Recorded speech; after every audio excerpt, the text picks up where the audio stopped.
আমাৰ আৰোহণ একাডেমীৰ প্ৰতিষ্ঠা দিৱস।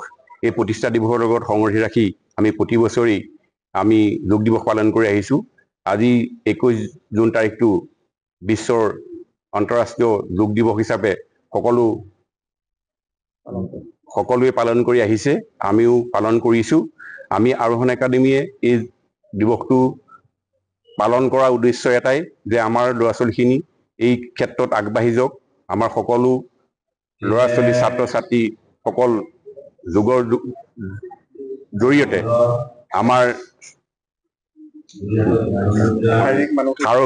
শাৰীৰিক মানসিক আধ্যাত্মিক সব ক্ষেত্ৰতে যাতে আগবাঢ়ি যায়, সেই উদ্দেশ্যৰ আগত ৰাখি আমি প্ৰতি বছৰে এই অনুষ্ঠান পালন কৰিবৰ কাৰণে প্ৰতিশ্ৰুতিবদ্ধ। আৰু যিহেতু আমাৰ 21 জুন তাৰিখ আমাৰ প্ৰতিষ্ঠা দিৱস, গতিকে আমি এই অনুষ্ঠানটো প্ৰতিবাৰে পালন কৰিবৰ কাৰণে আমাৰ সুবিধা হয়। আমাৰ এই হল ঘৰটোত আচলতে আমি প্ৰতি বছৰেই এই অনুষ্ঠান পালন কৰি গৈছোঁ আৰু পালন কৰি থাকিম।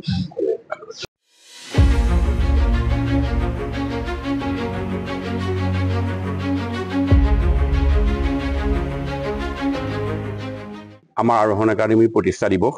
এই প্ৰতিষ্ঠা দিৱসৰ লগত সংগতি ৰাখি আমি প্ৰতি বছৰেই আমি যোগ দিৱস পালন কৰি আহিছোঁ।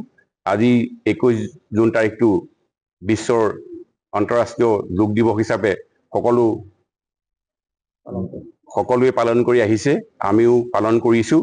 আমি আৰোহণ একাডেমীয়ে এই দিৱসটো পালন কৰাৰ উদ্দেশ্য এটাই যে আমাৰ ল'ৰা ছোৱালীখিনি এই ক্ষেত্ৰত আগবাঢ়ি যাওক। আমাৰ সকলো ল'ৰা ছোৱালী ছাত্ৰ ছাত্ৰী সকল যোগৰ জৰিয়তে আমাৰ শাৰীৰিক মানসিক আধ্যাত্মিক সব ক্ষেত্ৰতে যাতে আগবাঢ়ি যায়, সেই উদ্দেশ্যৰ আগত ৰাখি আমি প্ৰতি বছৰে এই অনুষ্ঠান পালন কৰিবৰ কাৰণে প্ৰতিশ্ৰুতিবদ্ধ।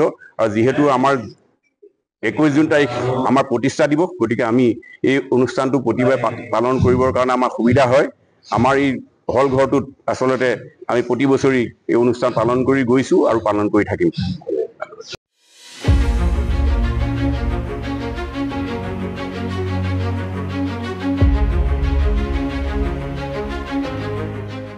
আমাৰ আৰোহণ একাডেমীৰ প্ৰতিষ্ঠা দিৱস। এই প্ৰতিষ্ঠা দিৱসৰ লগত সংগতি ৰাখি আমি প্ৰতি বছৰেই আমি যোগ দিৱস পালন কৰি আহিছোঁ। আজি 21 জুন তাৰিখটো বিশ্বৰ আন্তঃৰাষ্ট্ৰীয় যোগ দিৱস হিচাপে সকলোৱে পালন কৰি আহিছে, আমিও পালন কৰিছোঁ। আমি আৰোহণ একাডেমীয়ে এই দিৱসটো পালন কৰাৰ উদ্দেশ্য এটাই যে আমাৰ ল'ৰা ছোৱালীখিনি এই ক্ষেত্ৰত আগবাঢ়ি যাওক। আমাৰ সকলো ল'ৰা ছোৱালী ছাত্ৰ ছাত্ৰী সকল যোগৰ জৰিয়তে আমাৰ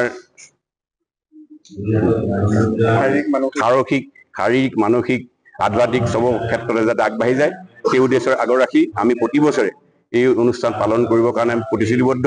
আৰু যিহেতু আমাৰ 21 জুন তাৰিখ আমাৰ প্ৰতিষ্ঠা দিৱস, গতিকে আমি এই অনুষ্ঠানটো প্ৰতিবাৰে পালন কৰিবৰ কাৰণে আমাৰ সুবিধা হয়। আমাৰ এই হল ঘৰটোত আচলতে আমি প্ৰতি বছৰেই এই অনুষ্ঠান পালন কৰি গৈছোঁ আৰু পালন কৰি থাকিম।